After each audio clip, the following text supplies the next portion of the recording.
देखिए ये देखिए सवाल जो दिया हुआ है, फाइंड ए बी का डिटरमिनेंट कर रहा है।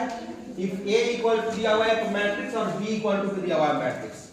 अगर जिसको प्रॉपर्टी जिसको पता अगर होगा वो डायरेक्ट इसको अगर लिख देगा, वो क्या चीज डिटरमिनेंट ए बी का अगर कह दिया जाए तो आराम से जीरो लिख देगा। क्यों लिख देगा? क्योंकि आपको दिख रहा होगा कि यहाँ देखिए कॉलम में जीरो है और यहाँ रो में जीरो।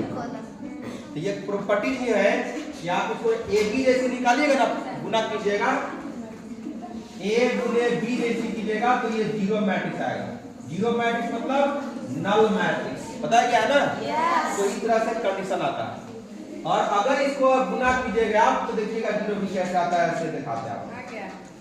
तो ऑप्शन के हिसाब से थ्योरी पता रहेगा तो आप आंसर ऐसे लिख देते हैं। देखिए ए बी जैसे आप निकालेंगे तो पहले ए वाला लिखिएगा आप 0 0 -1 और 2, फिर कितना है 3 है ना, 3 5 और 0 0 लिखेंगे ऐसे हम लोग। और जैसे इतना जब लिख देंगे तो देखिएगा पहला रो से पहला कॉलम में से गुना करते हैं, लेकिन कॉरस्पॉन्डिंग एलिमेंट के साथ, माने इस एलिमेंट को इस एलिमेंट के साथ और इस एलिमेंट को इस एलिमेंट के साथ गुना करते हैं। आपस में क्या करते हैं?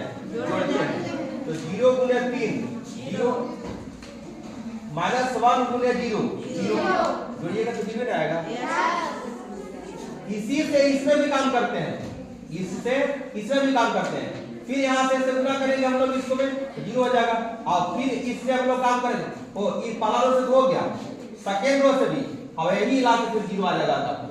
यानी कि पहला रो से पहला कॉलम दूसरा कॉलम, फिर सेकेंड रो से लेंगे पहला कॉलम दूसरा कॉलम, उससे भी 0 आएगा। यानी कि सब ये बात जो होगा वो 0 ही आएगा।